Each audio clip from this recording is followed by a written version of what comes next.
un maniac? Probabil că da, pentru că îmi place să-mi bag banii în mașina mea. Yo, yo, yo, yo, yo, yo. Special pentru cunoscători și mai ales pentru fanatici. Noroc, am 260 de cai să mă întorc. Clasic, ca un BMW din 90 storc. Admirație de la orice rival. Pe interval sunt greu și ca V8-ul meu declarat fatal. Îmi place genul de mașină cu prezență scenică, dramatică, enigmatică, singuratică, animalică, încă de mic. Mi-am dorit ceva special, cum să explic?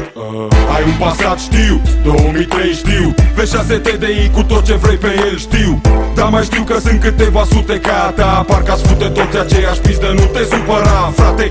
Dau pe spate mai repede când văd un Golf 3 carosat umflat, vibrând, sau vreo torpilă de 2 metri tunărită, modificată la volan vreo fată. Băi tată, hai, lasă-o-n pula mea, că nu se mai poate așa. Ai banul să-ți cumperi un dar nu ai bani să o faci a ta. Niște spoilere și alte accesorii, dă-i o vopsea galben sau ceva și mai excentric, a la America. Curcubeu, cameleon sau cum vrei tu să îi zici, în ton cu orice sezon, portocaliu, violet, verde aprins perlat. M-a stresat în pula mea atâta gri metalizat. Pune-i roți mari, BBS, Santera sau niște croame garantate să-ți fure privirea. Elegant fentează-le pe obstacole și ardă încet, că graba strică orice efect. Zi tovarăși în mașină și cu bani și în portbagaj, ne remarci repede în peisaj.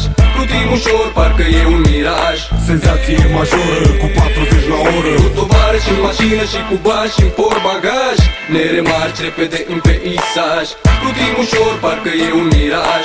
Senzație majoră cu 40 la oră. Luzuriant, fără îndoială, extravagant, reconfortant și în același timp impresionant, șocant. Fanaticii spun că e relevant, că până și cei neinteresați găsesc interesant un tank vopsit albastru și perlat cu negru. Nu ard în turmă, dar vreau să rămân integru. Și ca să fiu mai aproape de străzi și cartier, o să-l cobor vreo câțiva centimetri lejer. Caroserie unicat, nimic cromat, în afară de roți, 18 inși constat că scoți ochii din cap. Nu poți să crezi că ai dat ca toți bani pe căcat de roți, te-au cam lucrat, socoți.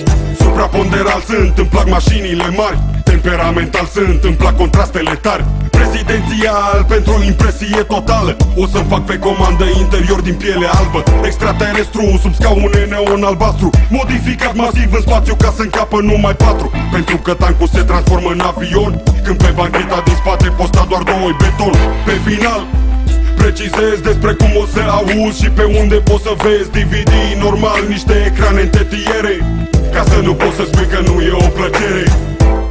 Vreo 4000 de vas putere, pentru că cine știe, știe și cine știe cere.